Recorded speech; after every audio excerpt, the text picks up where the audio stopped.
Querido Deus, nós te agradecemos porque nos encontramos aqui para o estudo da Tua Palavra. Pedimos que o Senhor nos abençoe, nos guarde, que o Senhor faça resplandecer o Seu rosto sobre nós e nos dê em tudo a paz do Senhor Jesus Cristo. Em nome de quem oramos. Amém. Bom dia.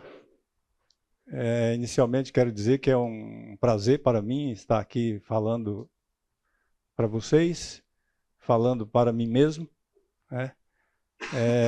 Eu até modifiquei aqui essa orientação aqui do que vamos estudar. Aprendamos a aplicar princípios bíblicos e práticos para lidarmos com desafios financeiros da vida. Descobramos como administrar recursos com equilíbrio. Vencermos hábitos nocivos de consumo e desenvolvermos uma vida de contentamento, planejamento e confiança em Deus em tempos de escassez ou não. Então eu fiz aqui algumas pequenas modificações do que recebi do nosso pessoal da Escola Bíblica. Coloquei aqui no plural, porque serve para todos nós, não apenas para alguns. Também não nos importa apenas em tempos de escassez. É importante que tenhamos uma vida pautada nos princípios das Escrituras, nos princípios da Palavra de Deus, para que tenhamos paz nesse sentido na nossa vida. Então não se trata apenas de tempos de escassez, né? Muito bem. Eu gosto de pensar, e eu gostaria que vocês pensassem comigo sobre a raiz das coisas. E não apenas falarmos e pensarmos sobre os efeitos. Nós temos um costume errado de falarmos das coisas pensando nos efeitos. Ou seja, na febre. Nós temos que pensar na causa da doença, ou nas causas da doença. E pensando nisso, eu quero começar aqui com uma frase de Sócrates. E essa frase de Sócrates tem a ver com humildade. Era considerado o camarada mais sábio no mundo de então. Entretanto, ele vem e começa a dizer sobre a sua vida, sobre si mesmo, dizendo: eu sei apenas uma coisa, que eu não sei nada. Então parece que o assunto que vamos enfrentar aqui não tem nada a ver com isso, mas tem tudo, porque as Escrituras nos recomendam, e nós vamos ver isso, é que tenhamos humildade na nossa vida. Então, antes de falarmos diretamente sobre o ponto que nós vamos desenvolver aqui, nos lembremos dessa frase do Sócrates.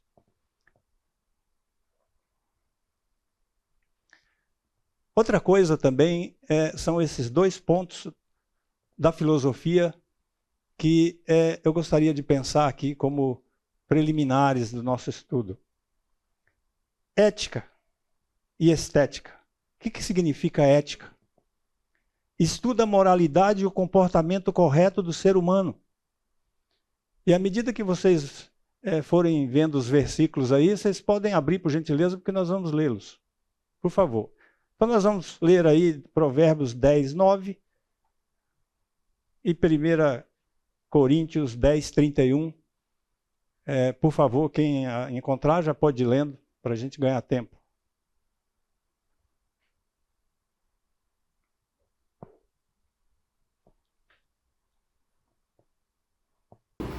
Quem anda em integridade anda seguro, mas o que perverte os seus caminhos será conhecido. Ótimo. Vemos aí sobre inteireza. Nós devemos ser inteiros no nosso procedimento na vida. Não apenas parciais ou parte do nosso eu.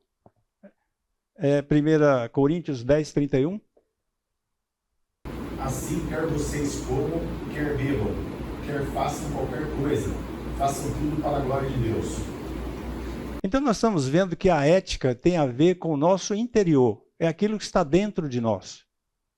Uma pessoa ética, que tem os seus princípios pautados na ética, ela pode estar aqui na igreja, pode estar no meio da sua, no seio da sua família, no seio dos seus amigos, e pode estar sozinha num lugar distante e ela vai ter os mesmos procedimentos corretos à luz das Escrituras. Isso é ética. A outra coisa que nós temos, que é um termo usado muito pela filosofia, é estética. O que significa estética? Estuda a beleza, a arte e o gosto. Vamos verificar em 1 Pedro 3, 3 e 4, por favor.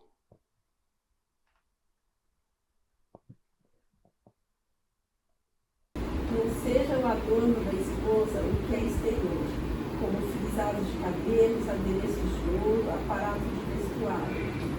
Seja, porém, o homem interior do coração, unido a um incorruptível traje de um espírito manso e tranquilo, que é de grande valor diante de Deus. Obrigado. Nós estamos vendo que as coisas da estética, elas são exteriores. E nós somos muito voltados para as coisas da estética. Nós gostamos daquilo que aparece. Uma outra palavra usada na filosofia é fenômeno. Fenômeno, literalmente, significa aquilo que aparece. Então, fenômeno são essas coisas exteriores às pessoas. Muita gente faz o seguinte: ele tem a sua casa lá toda bagunçada, vive daquele costume de coisas jogadas em qualquer canto. Apenas um pequeno exemplo. Mas o dia que vai aparecer uma visita é uma correria só. Todo mundo quer arrumar um negócio ali para deixar bonito. Porque não quer passar a impressão do que é. Na verdade, que é um pessoal bagunçado. É uma família bagunçada. E quando isso acontece com apenas um ou dois da família, e os outros não, há conflitos. Você não arruma o seu quarto, você não arruma isso, não arruma aquilo estava naquele lugar, agora está em outro, e fica aquela confusão. Mas o dia que aparece alguém, num jantar, num almoço, numa visita qualquer, é uma correria só. Isso é estética. Ou então quando nós nos apresentamos bem vestidos e etc. e tal, e falamos, mas no nosso interior é vazio. Porque nós nos preocupamos apenas com a estética. As Escrituras são claras no sentido de dizer que nós devemos nos preocupar com a ética.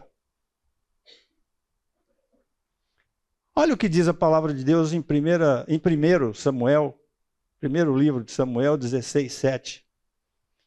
Mas Yahvé disse a Samuel: não te impressione a sua aparência nem a sua elevada estatura. Percebam que ele diz aqui, logo no começo, o que Deus está dizendo aqui: não te impressione a sua aparência. Ou seja, não é para que a pessoa se impressione consigo mesma. Não é nem o outro estar impressionado com aquilo que está aparecendo, com a estética. Não te impressione a sua aparência com a sua elevada estatura. Eu o rejeitei. Ou seja, não obstante você ter essa estatura, etc. e tal, que você tem, e isso era muito levado em consideração, aliás, é levado até hoje, né? Ou então, com a sua aparência, mas isso não me impressiona, não te deveria impressionar isso, porque eu te rejeitei. Não se trata daquilo que veem os homens, pois eles veem apenas com os olhos. Mas Yahvé olha o coração. Aristóteles, na retórica, estabeleceu os 3 pilares do convencimento. O primeiro pilar é o pilar do ethos. Transmite confiança através da postura, honestidade e experiência. O outro pilar, dito pelo Aristóteles, é o pathos. Apelo às emoções, que tem a ver com persuasão, desperta sentimentos, empatia, raiva, alegria. Isso tem a ver com pathos. Por que pathos? Porque pathos causa sofrimento. Quando nós ficamos voltados apenas para as emoções. Uma pessoa apaixonada está sofrendo. Não é a mesma coisa que o amor. Estar apaixonado não é a mesma coisa que amar. Ao contrário do ethos, que transmite confiança, postura, honestidade e experiência. O outro pilar de Aristóteles, lá na sua obra Retórica, é o logos. Argumento lógico, que tem a ver com convencimento, não mais com persuasão. Raciocínio, estrutura de ideias claras e bem fundamentadas. Tem a ver com ideia. Olha que coisa interessante. Quando você vai comprar um automóvel, você tem no seu bolso que comporta simplesmente comprar um automóvel de 50 mil reais. Você já analisou as coisas, pelo menos chegou nesse ponto, analisar isto. Tem lá no seu... Tem condições de comprar um automóvel de 50 mil reais. Tem até o dinheiro guardado para isso. Ou vender um outro carro e tem lá o seu dinheiro guardado. Então agora você vai comprar um carro novo, ou mesmo um usado em melhores condições, mas você tem 50 mil. Quando você chega lá com essa ideia, porque você chegou nessa ideia pensando no que você ganha. Isso é uma ideia. Isso é raciocínio lógico. Entretanto, quando você chega... O vendedor que foi treinado para colocar nas pessoas um desejo, e nós vamos ver sobre o desejo daqui a pouco, coloca na pessoa um desejo sobre o qual ele não tinha pensado. Você que foi lá comprar aquele automóvel. E ele começa a apresentar um automóvel para você que é de 80 mil reais. Só que você não tem condições de comprar aquele automóvel de 80 mil reais porque você já fez suas análises financeiras. Mas ele continua dizendo, olha os tempos que nós estamos vivendo de perigo, você precisa de um carro mais em melhores condições, com outras coisas. E aquilo vai aumentando o valor do negócio, porque o seguro também é mais caro. E para concluirmos essa parte, é interessante que você sai de lá comprando um automóvel de 80 mil reais, sem condições para fazê-lo, porque você entrou na onda do vendedor que foi treinado para mexer com as suas emoções, com os seus sentimentos, com a sua empatia, ou a empatia dele, no caso, com a sua alegria. Só que você sai de lá endividado com uma dívida maior do que você poderia ter e você vai ter problemas. Isso é um problema muito sério. Aí, já entrando aqui no assunto, por que as famílias estão endividadas? Essa pergunta aí, vocês estão vendo que está até entre aspas, e até o final aqui dessa partezinha aqui, porque eu saquei isso aqui lá do Serasa. E aí eu quis saber, antes de falar com vocês, o que é que o Serasa, na sua pesquisa, fez. Eu peguei aqui um dado de 2022, época inclusive da pandemia, nós estávamos mergulhados na pandemia, e o Serasa diz o seguinte: a pesquisa Perfil e Comportamento do Endividamento Brasileiro de 2022 indicou que no ano passado o principal tipo de dívida do brasileiro era o cartão de crédito, 53%. Mas da metade desses gastos, mais da metade desses gastos com cartão, 65%, correspondiam a compras em supermercado. Ué, Supermercado também, a gente pode comprar algo que não pode? Claro que pode. Claro que acontece. Você chega lá, começa a passar os olhos, foi lá com R$500 para fazer uma compra e sai de lá devendo 800, 1.000, porque os olhos começaram a olhar coisas lá. Ué, por que eu não posso comer isso aqui? Deus vai me abençoar, ainda põe Deus no meio do negócio. Depois dos mantimentos, continuando aqui com o Serasa, depois dos mantimentos, o segundo maior gasto com cartão, 48%, corresponde a compras de produtos, como roupas, calçados e eletrodomésticos. Serasa 2022. Aí o Serasa apresenta uma solução. Ele diz, faça uma planilha. Esse é o primeiro item aqui que o Serasa tentando ajudar o endividado. Faça uma planilha. O camarada já está endividado porque nem sabe o que é planilha. E planilha também é para uma classe de pessoas que sabe pelo menos o que é uma planilha. Tem muita gente que nem sabe o que é isso aqui. Então já percebemos aqui que atinge só uma camada da população. Que é a camada da população que nós chamamos de classe média que gasta. Planeje refeições. Ah, que bonitinho, né? Planejar refeições. Procure promoções e descontos. Uau! Eu já vi muita gente que vai procurar promoções e descontos, sai de lá devendo mais do que o que pode mesmo e se endivida, porque aproveitou as promoções. Ah, eu não posso perder essa promoção. Não fez a pergunta que eu sempre, eu e a Marina fazíamos para os nossos filhos. Você está precisando? Aí o semblante já caía.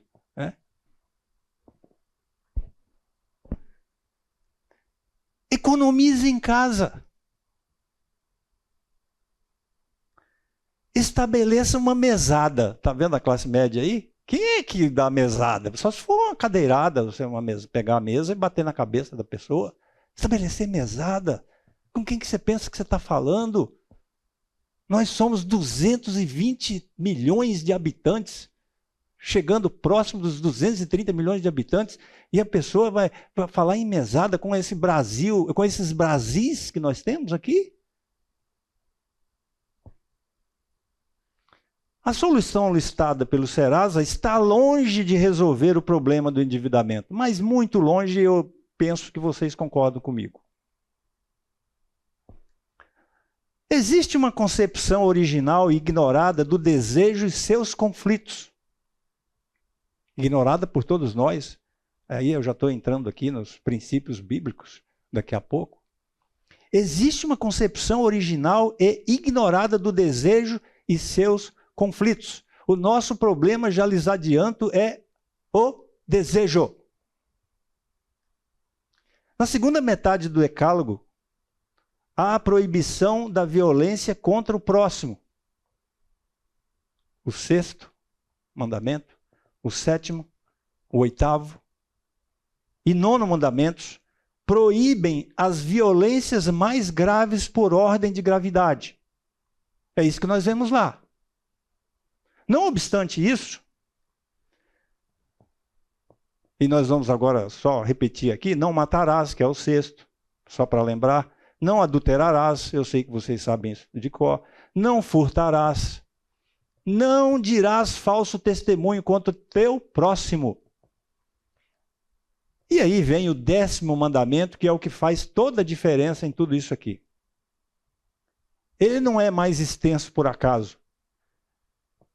Ele diz, e a de sua diferença, o 10º diferencia-se dos que o precedem, daqueles que nós vimos, seja por seu tamanho, seja por seu objeto.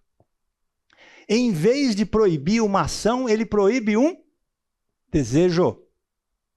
Ele proíbe um desejo. Olha que coisa interessante. Primeira parte, proíbe ações. Elas são diretas. Os católicos acrescentam aqui algum, no meio modifica aí alguma coisa, Nós, os evangélicos, seguimos o que tem nas escrituras que nós conhecemos. Todavia, ninguém tem nenhuma diferenciação sobre o 10º mandamento. E o 10º mandamento se refere, repito, a um desejo. Olha só, não cobiçarás a casa do teu próximo.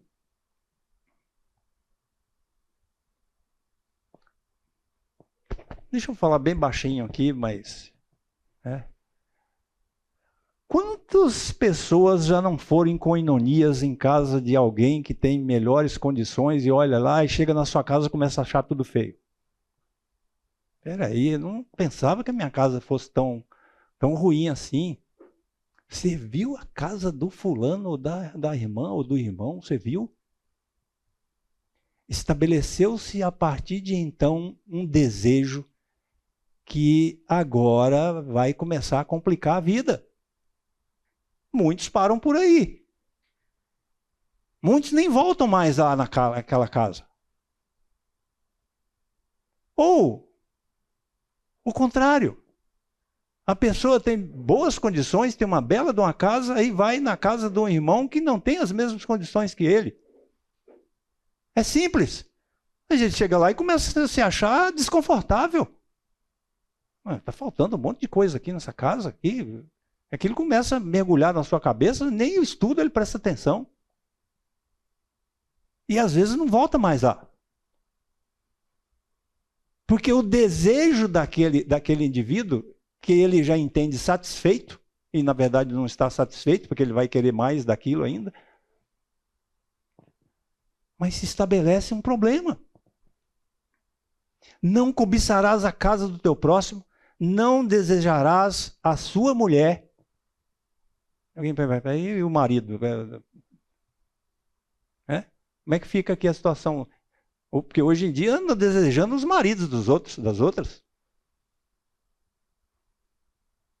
É que naquela época a mulher era tida como coisa. Simples assim. Pelos gregos e pelos hebreus. Quem mudou tudo isso foi Jesus Cristo. Jesus é que igualou as pessoas.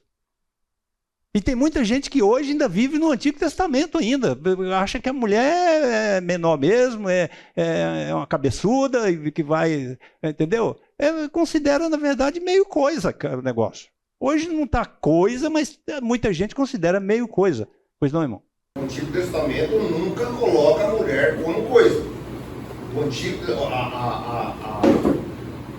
O Decálogo, bem como toda a lei, não coloca ela como coisa. A mulher sempre teve um valor que o homem tem. A cultura coloca ela como coisa. A Bíblia não. A Bíblia está representando a cultura de então. É isso que nós estamos falando aqui. Nós não vamos eu acho que eu estou sendo claro aqui. Aqui está dizendo, não cobiçarás a casa do teu próximo, não desejarás a sua mulher. A cultura era assim. Nem o seu escravo, a cultura aceitava o escravo. Não está dizendo que a Bíblia, que Deus aceita isso. Está dizendo que é a cultura daquele instante. Nem a sua escrava, nem o seu boi, nem o seu jumento, nem coisa alguma que pertença a teu próximo. A conclusão aqui do 10º mandamento já está incluindo tudo aqui como coisa. É nesse sentido. Êxodo 20, 17. Pois tudo que há no mundo, a cobiça da carne, por favor, abra aí 1 João 2,16. Enquanto você encontra aí, eu vou terminando aqui, acrescentar mais alguma coisa aqui. Esse não cobiçarás, nós vamos ver daqui a pouco, que ele significa aí, como eu grifei aí, não desejarás. O sentido aqui é o mesmo, é o desejo. Porque quando nós falamos em cobiça, parece que é uma coisa que só acontece com alguns de nós. Acontece com todos nós. Por favor. 1 João 2,16. Já está aí, certo? Pois tudo que há no mundo, a cobiça da carne, a cobiça dos olhos e a ostentação dos bens, não provém do Pai, mas do mundo. Provém da cultura. Provém das pessoas. As traduções do verbo cobiçar sugerem um desejo fora do comum, sugerem pecaminoso, perverso, próprio dos pecadores empedernidos. Mas o termo hebreu significa simplesmente desejar. É isso que significa lá. Ou seja, todos nós estamos no mesmo barco. Todos nós estamos sujeitos a isso. O Novo Dicionário da Bíblia, ao definir a palavra cobiça, afirma o seguinte: os hebreus imaginavam a alma humana como cheia de desejos vigorosos, que a impeliam a estender sua influência sobre outras pessoas ou coisas. Havia o ramá, o desejo pela possessão alheia, conforme Deuteronômio 5:21 e Miqueias 2:2. O betsa, o desejo por lucro desonesto. Provérbios 21:26, Jeremias 6:13.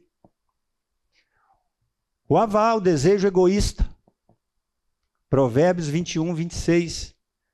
Nova versão geralmente traduz o primeiro e o último desses desejos por cobiça. Mas a segunda geralmente traduz por avareza ou ganância. A verdade é que o fundamento de tudo isso é o desejo. Isso está lá no Novo Dicionário da Bíblia, página 240. No final aqui eu coloco todas as obras consultadas para vocês perquerirem depois. Se não se trata de um desejo marginal, ou seja, não é algo que acontece só a alguns empedernidos, pecadores, todos nós somos passíveis disso. Reservado a uma minoria de pecadores, o 10º mandamento trata do desejo de todos os seres humanos, ou seja, do próprio desejo. É ele que designa o desejo de Eva pelo fruto proibido, o desejo do pecado original. E viu a mulher que aquela árvore era boa para se comer, e agradável aos olhos, e árvore desejável para dar entendimento. Tomou do seu fruto e comeu, e deu também a seu marido, e ele comeu com ela. Gênesis 3:6. Antes de passar aqui para algo bastante relevante nesse estudo, se alguém quiser fazer algum comentário nessa primeira parte aqui, por favor, esteja à vontade. Ok. O filósofo, psicólogo e teólogo francês René Girard, nascido em 23 e morto em 2015, cunhou a expressão, ele é o único no mundo que cunhou essa expressão, desejo mimético. E ele afirma o seguinte: o que significa desejo mimético? O legislador que proíbe o desejo dos bens, e aqui ele está se referindo a Moisés, o legislador, e fazendo referência ao 10º mandamento. Ele diz: o legislador que proíbe o desejo dos bens do próximo está tentando resolver o problema número 1 de qualquer comunidade humana. Qual é o problema de qualquer comunidade humana? A violência interna. Quando nós ficamos naquelas dúvidas lá, nos endividamos, fazemos as coisas na base da emoção e etc., obrigado. O que é que nós estamos fazendo? O que é que nós estamos sofrendo? Uma violência interna. Nós vivemos naqueles instantes ali um verdadeiro drama. Um drama antes, um drama durante e um drama depois. O endividamento, esse fenômeno chamado endividamento, que aparece, e que muita gente não quer nem colocar no papel porque assusta, ele só ocorre por coisas anteriores que aconteceram, por essa violência interna. É isso que ele está querendo dizer. É uma violência interna, é um problema nosso, é um problema ético. que nós, muitas vezes por causa da estética, nós fazemos coisas que não tem nada a ver. Eu cheguei num ponto na minha casa que eu tinha tanta camisa que eu tirava... Cheguei a um ponto, não, ainda estou nessa.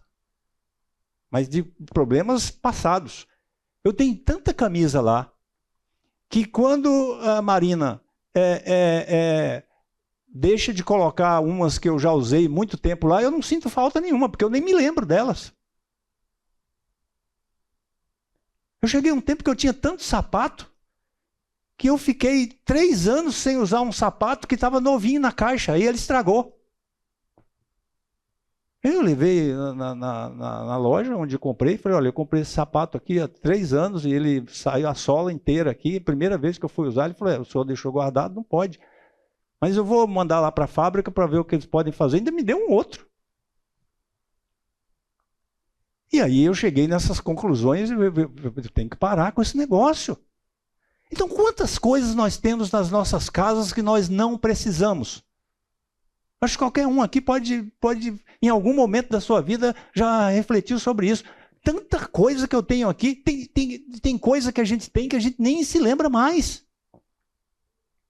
Aí você está lá mexendo algum dia, procurando uma outra... eu tenho isso aqui. O legislador que proíbe o desejo dos bens do próximo está tentando resolver o problema número 1 de qualquer comunidade humana, a violência interna. René Girard, eu via Satanás cair como um relâmpago, é o título da obra dele, que está no final também, para você anotar depois. E ele usa exatamente o que está lá em Lucas 10, 18, para intitular a sua obra.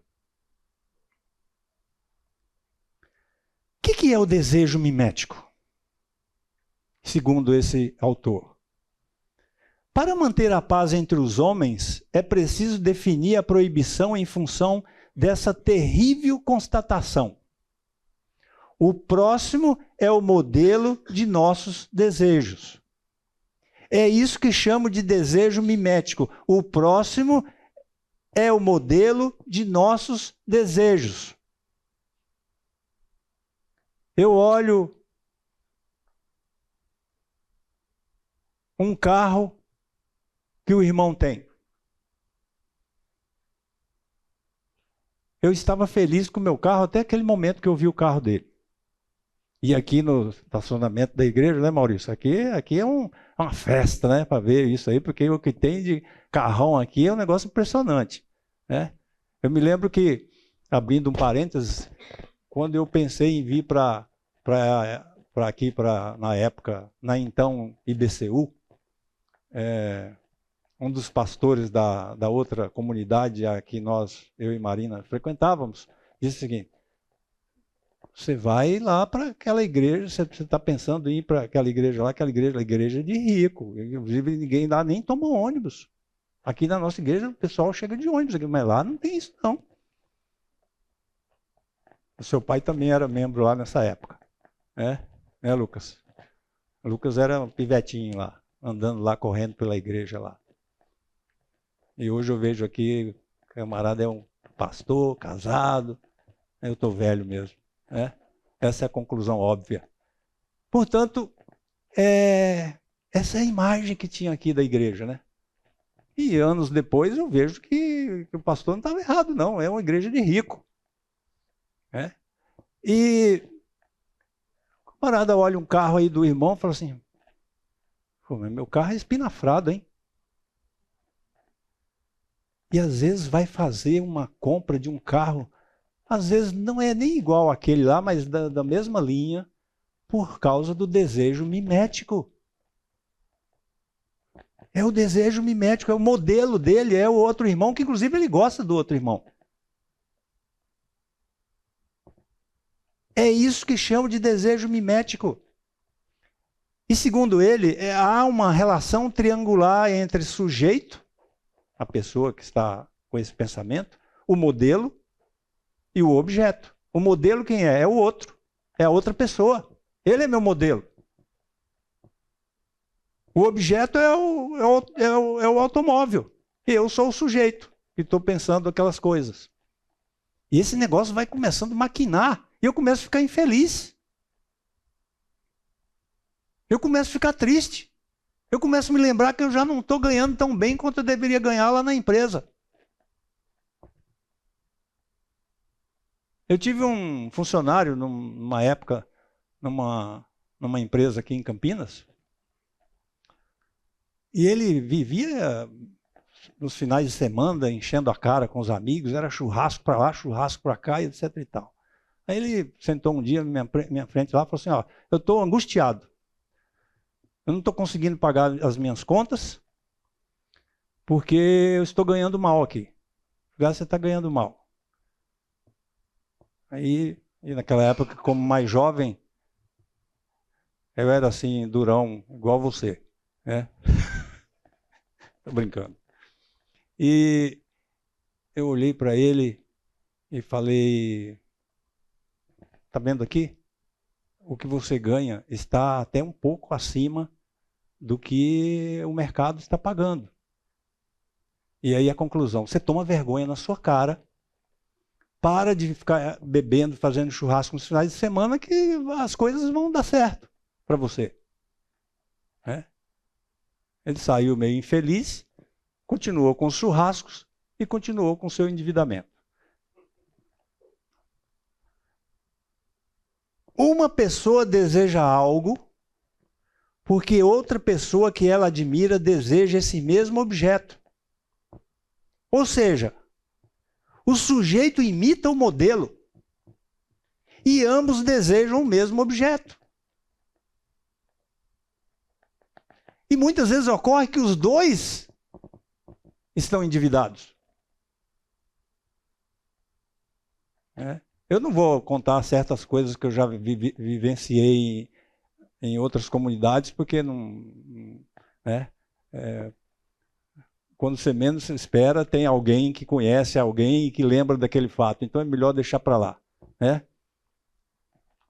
Com respeito aos dados sensíveis. Né, Alex?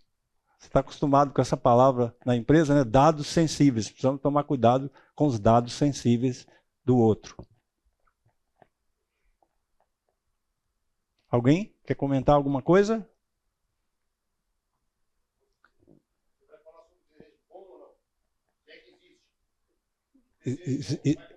Eu estou falando só sobre as exceções e os problemas das pessoas. O que está de fora pertence a investimento. Aquele que faz alguma compra ou alguma coisa que não seja desejo mimético é um desejo bom, que nós devemos ter, todos nós devemos ter desejos bons, senão nós não teríamos as coisas, não seríamos investidores, etc. e tal. Isso é para... Quando nós fazemos aquilo, conforme eu desde o início estou falando sobre estética e ética, quando nós queremos mostrar uma coisa que nós não somos. É nesse sentido aí. O desejo mimético, ele cria uma sede infinita. Você conquista uma coisa, mas logo quer outra. Está vendo? Você continua infeliz.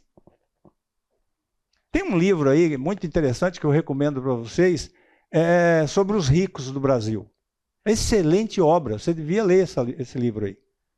Depois, quem quiser, estiver interessado, eu vou dar o título do livro inteiro, etc. e tal.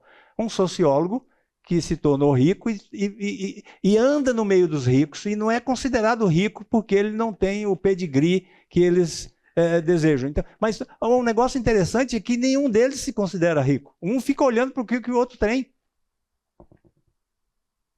Os caras são ricos, mas eles não se consideram ricos. Tem hora que você ri quando você está lendo aquela obra lá. Você vai começar a ler e não vai conseguir parar. Interessante esse livro. Você conquista uma coisa, mas logo quer outra.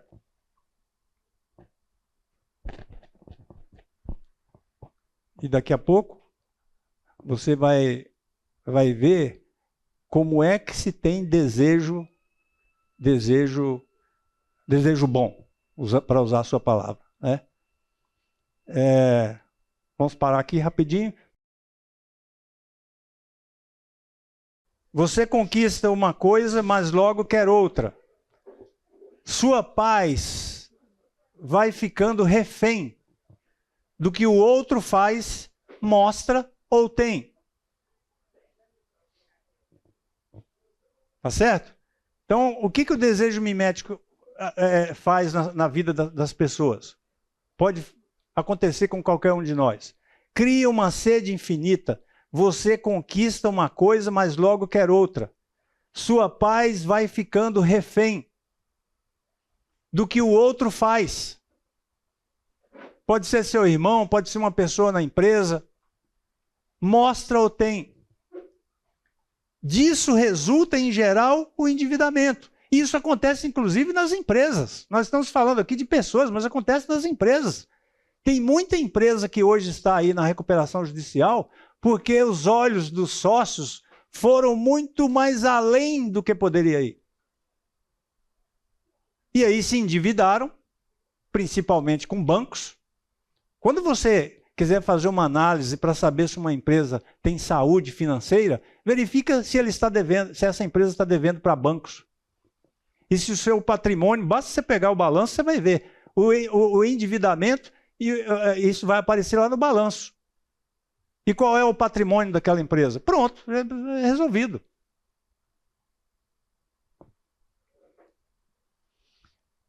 O desejo mimético, diz o René Girard, o objeto que desejo, a exemplo do meu próximo, será exatamente aquele que o próximo, por sua vez, desejará conservar, reservar para uso próprio, não permitindo que ninguém o prive dele sem luta.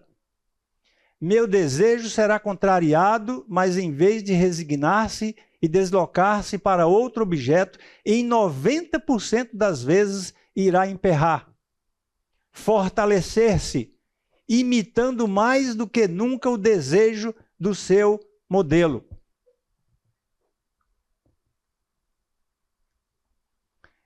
E ele diz, se deixássemos de desejar os bens do próximo, diz o René, nunca seríamos culpados nem de assassinato, nem de adultério, nem de roubo, nem de falso testemunho. Vocês estão vendo por que o 10º mandamento ele abarca todos os outros? Por que o 10º mandamento não fala em ações, mas fala em desejo? Mais do que os bens. Exatamente. Por poder. Tem gente que tem esse desejo mimético em relação a poder, numa empresa, na sua própria casa, num país. Quantas encrencas nós não temos num país porque os políticos vivem com esse desejo mimético? Foi bem lembrado por vocês isso aí abarca tudo isso. Nós não estamos falando só de bens materiais, nós estamos falando de bens materiais e bens imateriais. Pois não? Perfeito. Aproveitando o desejo mimético, muito bem lembrado. Mexe na estrutura, na essência do desejo mimético nas pessoas. E elas colocam Deus no meio dessa confusão toda, é impressionante. Tanto os salafrários, né, que se dizem pastores, nessas igrejas que vivem pregando essa teoria da prosperidade, que é um negócio odioso. Vocês talvez não saibam, mas na justiça brasileira tem um monte de processo de gente que entregou tudo para a igreja, ficou na miséria e agora está pedindo de volta. E os juízes estão concedendo, pode devolver. Aí você fala assim, mas o camarada foi um cabeçudo, uma cabeçuda que entregou isso aí. Peraí, é aqui o desejo mimético aqui. É o negócio é o desejo mimético que estava presente também na pessoa. Porque falou, eu vou fazer isso ou aquilo e vou ganhar mais, vou ter mais. Sempre no mesmo sentido. Essa é a causa. Nós estamos enfrentando as causas do problema. Não adianta, repito, falarmos sobre a febre. Quando nós estamos doentes, nós temos que verificar, por isso que nós fazemos exames, nós vamos verificar o que é que nós temos de fato. Minha temperatura subiu, e aí eu vou tomar um remédio lá para baixar minha temperatura. Não, Ela vai baixar no momento que a inflamação que está em você ceder. Porque é a causa. Vou aqui dar um testemunho pessoal. Vocês estão vendo aí que eu tinha cabelinho bem preto.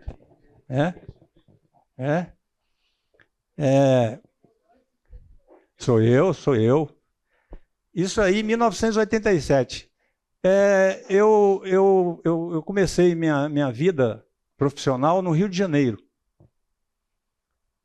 E só por isso já era um status. Eu fui trabalhar numa empresa que tinha 1.500 funcionários na zona norte do Rio de Janeiro. E eu cheguei lá grandão, com 32 anos de idade. Aí vocês imaginam os outros gerentes mais velhos. Eu fui dirigir um setor que tinha 4 profissionais que eles eram meus subordinados. E eles tinham 55, 60. Eu os achava velhos. Porque o jovem sempre acha a pessoa passou um pouco já. E eles ficavam com um ódio, com uma raiva impressionante. Porque onde você está morando aqui? Eu estou morando nas Laranjeiras. Mas como é que pode? Você vem lá da roça, lá do interior de São Paulo, Campinas. Você conhece Campinas? Não. Você sabia que Campinas tem o 2º maior centro financeiro do país? Não é do estado, é do país. Você sabia disso? Não, mas você tinha que morar aqui na Zona Norte, começar aqui. As pessoas não tinham vergonha para falar um negócio um absurdo desse, porque eles estavam com raiva. E aí, eu resolvi retornar para Campinas tempos depois, porque consegui um trabalho melhor ainda aqui em Campinas, e fui direcionar Quando cheguei aqui de volta, as pessoas me diziam, escuta, o seu status, você mora lá nos Campos Elíseos, porque bairro de pobre. Você tem que morar num condomínio aqui, dos lados aqui, Barão, morar no Cambuí. Isso daí tem a ver com a sua profissão, os caras não vão te procurar. Tentando enfiar na minha cabeça o tal do desejo mimético. Antes que alguém comece a pensar aí que eu cedi, eu moro no Campos Elíseos até hoje, viu? Até hoje. A mesma casa, lá tá sobrando espaço lá, né? Porque nossos 3 filhos não estão mais com a gente, já faz o quê? Mais de 10 anos? E por que eu vou sair da minha casa aqui? Não, mas eu falei, olha, escuta, me foi oferecido para vender a minha casa aqui nos Campos Elíseos e a empresa pegar o dinheiro e comprar uma casa lá na Zona Oeste do Rio de Janeiro. Para quem não sabe, a Zona Oeste é a Barra da Tijuca, né? E a empresa queria comprar um apartamento lá, ela ia me pagar a diferença. E lá era muito mais caro, mas ela ia pagar a diferença. Para eu ficar em definitivo lá, e eu falei, não quero saber disso, porque um dia eu vou voltar para Campinas. Eu não vou criar... eu e Marina não vamos criar os nossos filhos aqui no Rio de Janeiro, que já era um negócio terrível. Imagine hoje, né? Isso em 1987. E aí, a pessoa... Falei, eu tive isso, agora eu vou chegar aqui na minha casa de volta, eu vou fazer uma dívida que eu não posso, só para poder mostrar para as pessoas, para quem quiser me contratar depois que eu sair dessa empresa aqui, ou um outro cliente, porque eu moro no Campos Elíseos, e vocês sabem que isso, abrindo um parênteses, isso de fato funciona, é assim mesmo que funciona, até hoje, e sempre será assim. Eu fui com outro uma vez no fórum de Paulínia, não, de Nova Odessa. E aí o advogado eu conhecia, que estava do outro lado, e eu com o meu cliente. Cheguei lá, ele olhou e falou assim, pô, mas esse carro seu aí, olha o carro que o outro aí está chegando, já ganhou ação. Assim? Eu falei, você está falando sério? Claro que eu estou falando sério. Você acha que o juiz não leva em consideração isso? Falei, rapaz, não é assim que as coisas são decididas. Não, mas, na verdade, ele estava envergonhado de nós chegarmos lá, ele comigo. Nem lembro que carro eu tinha. Um Versa. O dele, o do carro do advogado, era uma Mercedes. Eu falei, você sabia que Mercedes nos Estados Unidos é carro de pobre? Então isso depende do lugar. Eu até gostaria de ter uma Mercedes, mas fica só não gostaria, porque para quê? E aí ele ficou assim contrafeito, olhando aquele negócio. Depois nós ganhamos a ação e tal. Ele falou assim, ainda bem que acho que o juiz não viu. Enfim, se eu tivesse cedido, meus irmãos, a esse desejo mimético, porque isso de fato é complicado, e eu tivesse comprado uma casa na região do Cambuí ou num condomínio, etc., eu não poderia fazer isso porque eu não tinha condições, como não tenho até hoje. E vocês vão ver por que eu não tenho até hoje. Eu tenho o que eu preciso. Nós vamos ver o que a Gu vai falar daqui a pouco. Vocês já podem abrindo aí, embora esteja aqui transcrito, mas vocês podem abrir aí daqui a pouco no Agur, que é Provérbios capítulo 30. Enfim, nós não podemos ceder ao desejo mimético para ter as nossas coisas. E aí, lembrando o que foi falado aqui já, isso abarca todas as coisas na nossa vida. É o poder, é a influência. Alguns aqui talvez tenham participado quando eu ministrei aulas aqui sobre a maçonaria. A maçonaria vive de influência. O negócio lá é influência. Não deixa de ser também um desejo mimético. Agora vamos ver o que é que nós vemos Jesus falando em Lucas 14, 28 a 33. Qual de vocês, se quiser construir uma torre, primeiro não se assenta e calcula o preço, para ver se tem dinheiro suficiente para completá-la? Pois se lançar o alicerce e não for capaz de terminá-la, todos os que a virem rirão dele. Você vira motivo de chacota, dizendo, este homem começou a construir e não foi capaz de terminar.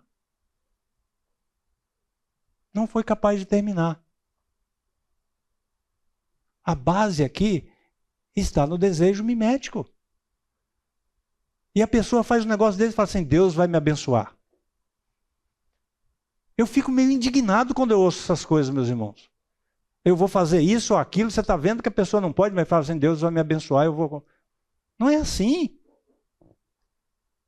Da mesma forma, qualquer de vocês que não renunciar a tudo o que possui, não pode ser o meu discípulo. Então, só por esse versículo aqui, nós estamos vendo que o que Jesus está falando aqui é coisa que abrange toda a vida. Abrange tudo. Jesus não está falando aqui só de bens materiais, está falando de bens materiais e bens imateriais. Tudo que possui não pode ser meu discípulo, não pode. Quem não renunciar. Não ceder ao desejo mimético significa uma renúncia. Em última análise. Jesus diz, nos versos 28 e 31, que segui-lo como uma carreira requer que nos dediquemos a ela tudo que temos e tudo que podemos fazer, senão fracassaremos. Quando nós fazemos as coisas direitinho lá, pensando se pode fazer aquilo, não pode, se aquilo que eu estou querendo parte de uma necessidade ou de simplesmente um desejo mimético, ou simplesmente por eu querer aparecer para outras pessoas aquilo que eu não sou, ou seja na vestimenta, ou seja em bens materiais, ou seja no próprio poder, em qualquer coisa, nós vamos fracassar, é o que Jesus está dizendo.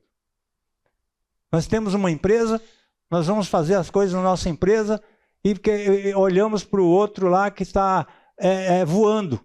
Sabe-se lá por que ele está voando. Ou porque não paga os impostos, ou porque está dando balão em alguém. Enfim, está lá voando. Você não sabe. Ou porque, de fato, está conseguindo porque é inteligente, tem sócios inteligentes, tem pessoas cordatas lá fazendo e está voando. Ótimo, graças a Deus por isso. Agora, quando nós queremos acompanhar isso, sem termos a estrutura certa, fora dos princípios da palavra de Deus, é certeza do fracasso. Porque dentro deste pacote, ou desse pacote, está tudo isso que nós acabamos de ver aqui nas outras coisas. O sentido é: compare o custo relativamente pequeno de observar a ordenança com o grande benefício obtido pelo cumprimento dela. Ordenança de Jesus.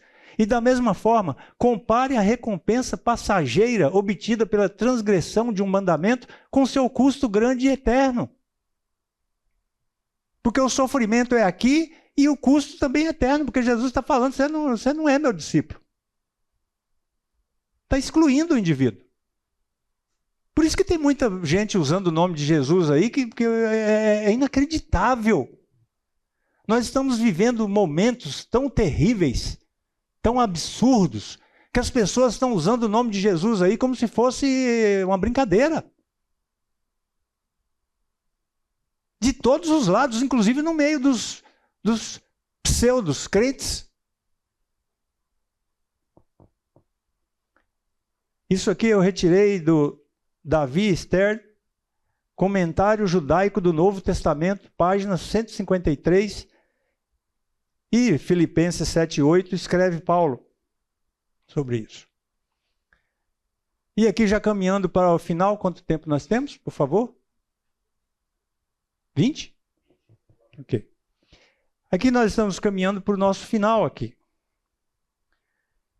E eu gostaria de refletir com vocês um dos textos mais brilhantes, um dos textos mais extraordinários, um dos textos mais simples que nós temos nas Escrituras, e tão diretos. E de tão diretos, as pessoas parece que não levam em consideração.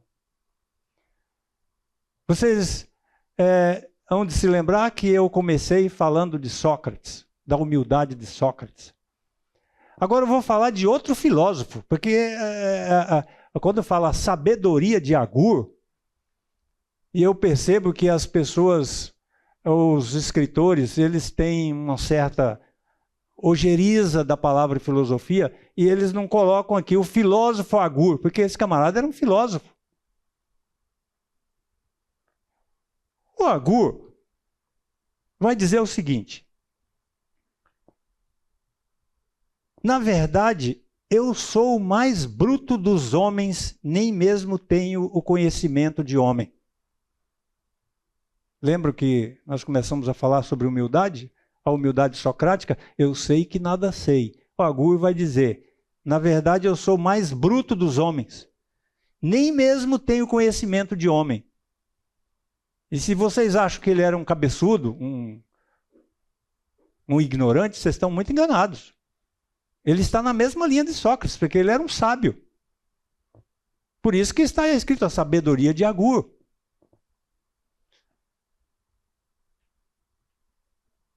Sem humildade, nós não conseguiremos sair do desejo mimético. Por trás do desejo mimético tem uma espécie de arrogância. Por trás do desejo mimético tem uma espécie de estupidez, de querer o que não pode. Por trás do desejo mimético está a falta de fé. Se eu estou nessa luta querendo as coisas desesperadamente, fora do controle, que fé? Fé em quem? Fé em Jesus? Jesus está dizendo: você não é meu discípulo, você não é minha discípula. E continua Agur: nem aprendi a sabedoria, nem tenho o conhecimento do santo. Claro que ele aprendeu. Claro que ele sabe. Mas ele está dando uma demonstração de humildade, dizendo, olha o seguinte, é assim que tem que ser. Nem aprendi a sabedoria, nem tenho o conhecimento do santo.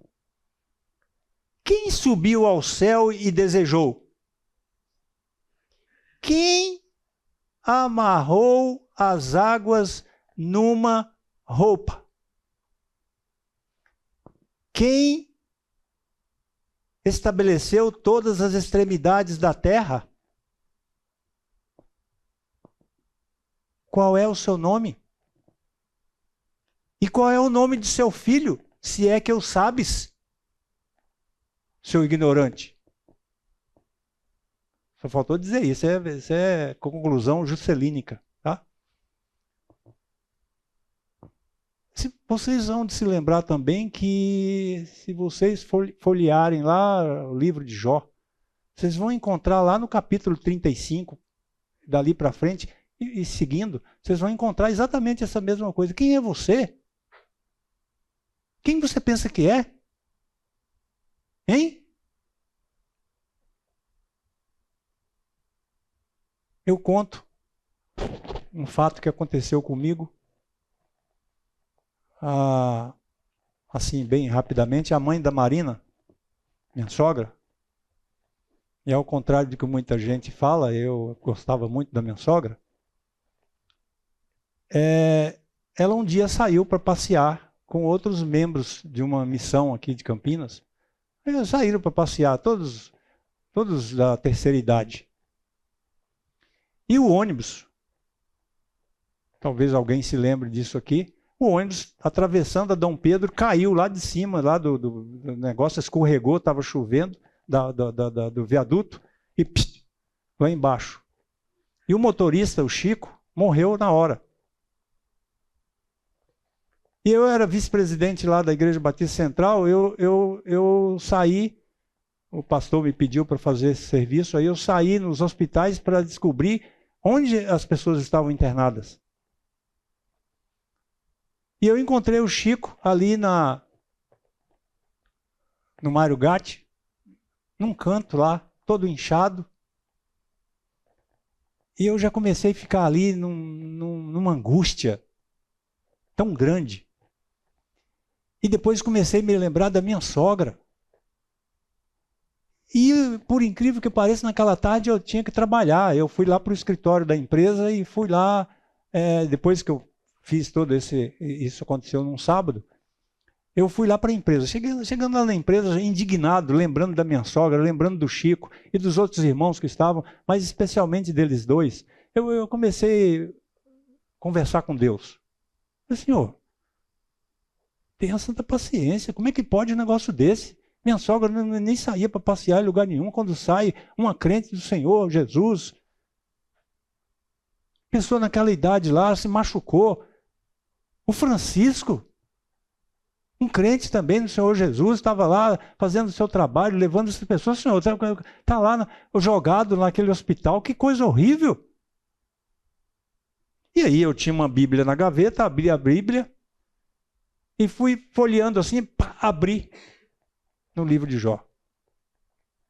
Capítulo 37, 35 a 37. E aí eu comecei a ler. Quem que você pensa que você é? Quem que você pensa não sei o quê? A tessitura, como é que você sabe? Como que você chegou aqui? E eu sozinho naquele escritório comecei a chorar, pedi perdão a Deus pelos meus pensamentos. E foi assim que aconteceu tudo isso. Quem subiu ao céu e desceu? Aí vem, toda a palavra de Deus é pura, escudo é para os que confiam nele. Nada acrescentes às suas palavras, para que não te repreenda e sejas achado mentiroso. Por isso que, irmãos e irmãs, quando nós queremos mudar as coisas das Escrituras, e geralmente para nos favorecer, nós estamos cometendo pecado.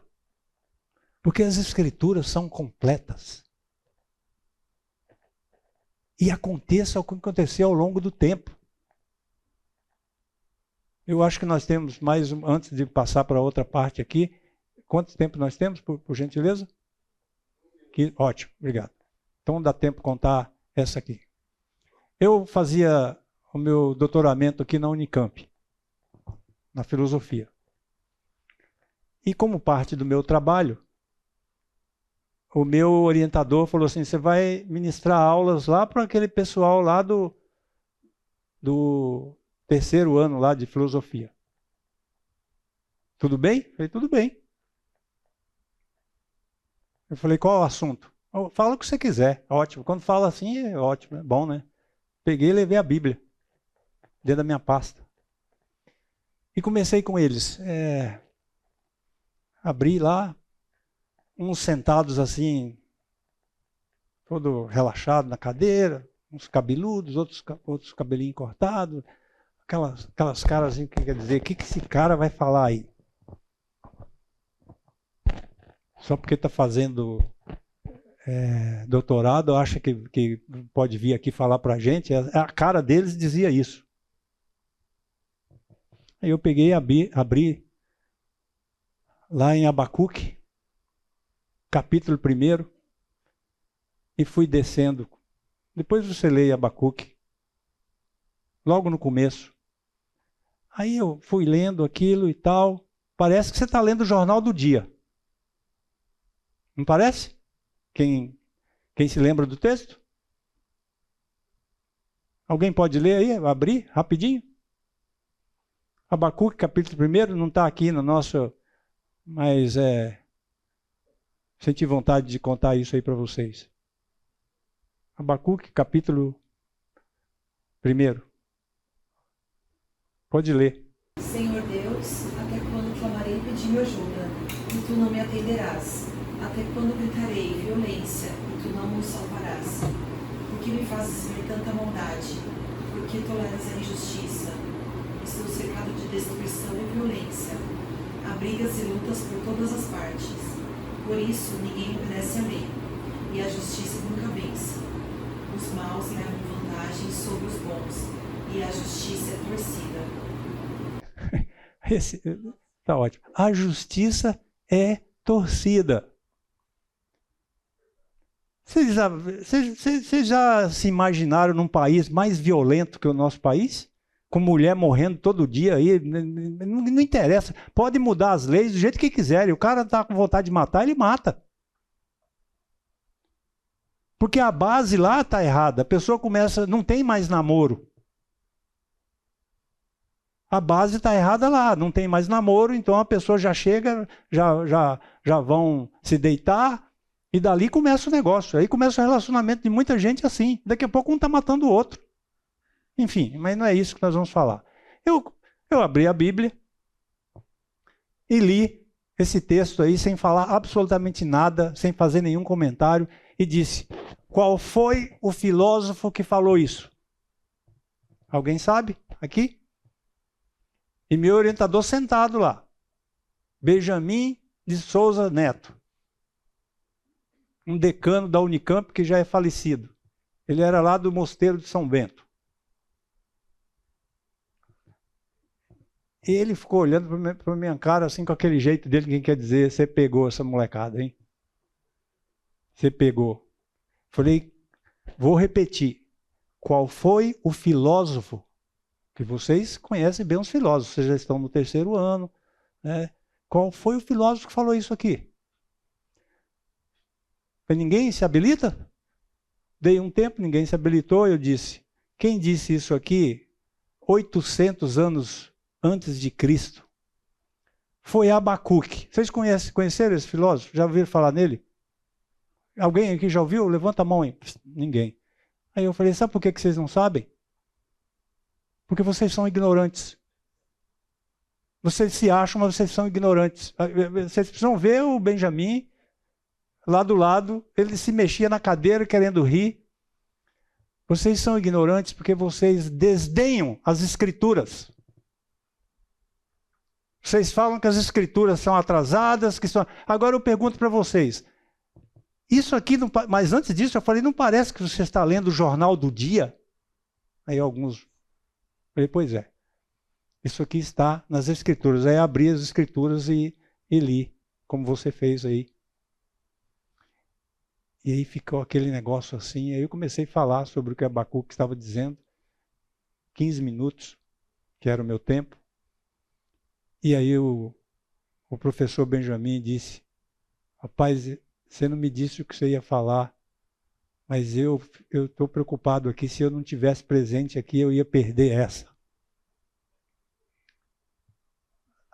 Atualidade das Escrituras.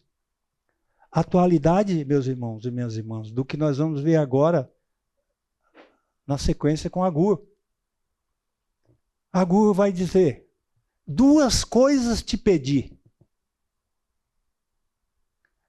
mas não. Aqui está uma contração, língua portuguesa na sua riqueza. Não, mas negues, ou não me as negues, antes que morra. O quê? Afasta de mim a vaidade e a palavra mentirosa. No desejo mimético está presente a vaidade. Não me des nem a pobreza, nem a riqueza. Olha que coisa maravilhosa. Podia, está fazendo média, está orando para Deus. Senhor, ele está falando dos dois lados. Quem é aqui que eu quero ser pobre? Mentira, eu quero ser pobre.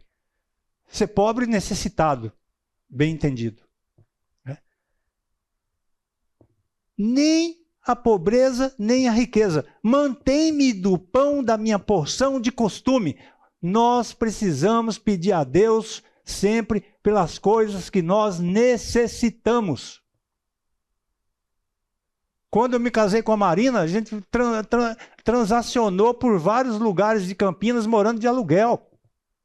O dia que nós compramos essa casa, a mesma casa lá que queriam que eu mudasse de lá, essa mesma de hoje, que eu construí meu escritório no fundo, onde falavam, não, vem aqui para o Cambuí. Não, eu fui lá para o escritório no fundo, tem até hoje meu escritório lá. Os tempos mudaram, antes tinha que sair para o fórum, pegar as amoreiras. Hoje não preciso mais nada disso, porque eu faço tudo online.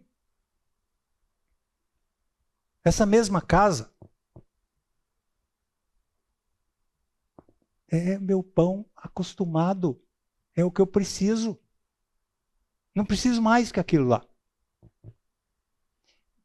Mantém-me do pão da minha porção de costume. Parou por aí? Não. Para quê? Eu acho esse texto maravilhoso. Para quê? Porventura, estando farto, não te negue. Lucas, quando você estiver lendo esse livro aí sobre os ricos, você vai ver que uma das coisas lá, todos eles, ninguém quer saber nada de Deus. Nada, zero. Eles são os deuses. Estando farto, não te negue. E venha dizer: quem é o Senhor? É isso que, quando nós estamos mergulhados na nossa estupidez, na nossa vaidade, no nosso desejo mimético que nunca nos satisfaz, é que nós vamos fazer, nós começamos a duvidar de se existe Deus mesmo. Quem é o Senhor? E hoje em dia perderam tanto respeito que não falam mais isso. É o homem lá de cima, é você. Eu fico indignado quando eu ouço um jogador de futebol, que normalmente a gente ouve mais disso aí, né, Alex? Eu pedi para o homem lá de cima. Você pediu nada, seu estúpido, você nem sabe do que você está falando. Quem é o Senhor? Ou que, empobrecendo, ficando na pindaíba, não venha furtar. Olha, pegar o que é dos outros, desejar o que é dos outros. E tome o nome de Deus em vão. Que é o que as pessoas estão fazendo? Ficam falando de Deus, mas Deus não dirige a vida dele ou dela. Para que, porventura, estando farto, não te negue e venha dizer quem é o Senhor. Ou que, empobrecendo, não venha furtar e tome o nome de Deus em vão. Provérbios 30, de 7-9. Que maravilha de texto. Que humildade! Olha aqui. Não estava lá no começo de que a gente deve pautar a vida da gente em termos das nossas coisas e não nos entrarmos nessa onda do endividamento? E que a gente deve... O que está lá no começo, lá na proposta dos irmãos aí que produziram as coisas?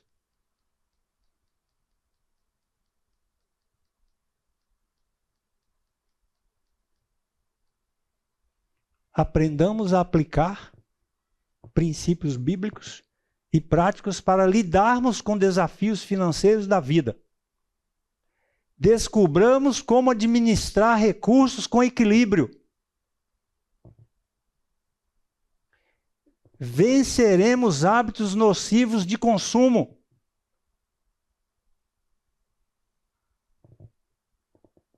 E desenvolvermos uma vida de contentamento, planejamento e confiança em Deus em tempos de escassez ou não. Não é só no tempo de escassez.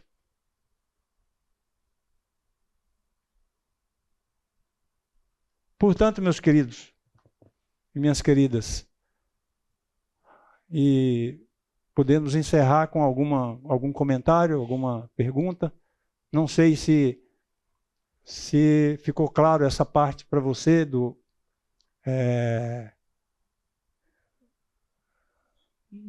consumo ou do qualquer coisa que não seja... não me lembro agora qual foi a sua... Não, minha pergunta foi se o senhor ia falar sobre o desejo bom. Desejo bom. O desejo bom. Eu acho que ficou... Eu entendo que existe um desejo Sim. bom, um desejo pela palavra de Deus, busca pelo episcopado, então existe uma série de desejos bons. Sim. Né? E eu queria só saber se... Então, tá. Eu entendo perfeitamente o desejo. Eu acho que tudo que fora... o desejo pelo dinheiro, pela riqueza um dos grandes males, né? A raiz de todos os males. Exato. Exatamente. E como você disse anteriormente, abarca tudo. Né? Não é só desejo por coisas, desejo de poder, por exemplo, como nós vimos aqui. Enfim. E não somente em tempos de escassez ou não. Ou seja, mesmo quando a gente está numa boa situação, temos que voltar lá no que disse Agur. Mais alguém, por favor? Juscelino, se me permitir, Pois não. eu tenho uma dificuldade muito grande, talvez você possa me ajudar, entre o contentamento, estar contente com o que vestir e comer, tá? Em Timóteo, e o desejo de, por exemplo, né, de Davi fazer o templo, queria fazer algo com ele estava desejando coisas grandiosas. Né? Seria errado você sair dos Campos Elíseos? Não, de jeito nenhum. Aonde que mora ali o pecado e o não pecado? Sim, entendi. Onde que mora eu sair de lá simplesmente porque houve um apelo externo para que eu me apresentasse melhor para os outros e passasse uma imagem que, na verdade, eu não podia. As minhas condições financeiras e as minhas... Aqui, lá estava bom demais, não tinha problema de nada. Como o exemplo do automóvel também, né? Você pode estar com um automóvel aí, não tem nada errado você trocar seu automóvel. O que você não pode é trocar sem condições de trocá-lo e porque você está tendo apelo de outras pessoas. É nesse sentido. O que passa disso são todos desejos bons. Como eu já ministrei uma aula aqui também sobre aquela palavrinha que diz sobre ter... Quando a pessoa tem ambição. Então eu comprovei aqui no meu curso, que deve estar aí na internet, aí que Deus nos criou com ambição. É que a gente usa a palavra ambição como se fosse... Não, nós temos que ter ambição para buscarmos as coisas. Agora, existe a ambição que é maléfica, né? Então é mais ou menos o mesmo sentido aqui também. Eu agradeço vocês. Vamos orar para terminar? Você pode, por gentileza, orar? Senhor Deus, bondoso Pai, nós te agradecemos pelas palavras, que o Senhor deixa a sua revelação nas Escrituras. Nós entendemos que nós somos corruptos, nós somos pessoas más que têm, infelizmente, desejos que não são adequados, Senhor. Ajuda-nos a entender quais são os desejos que nós precisamos buscar, quais são as ambições que nós devemos ter, Senhor, para honra e glória do Seu nome. Amém. Eu oro isso em nome de Jesus. Amém.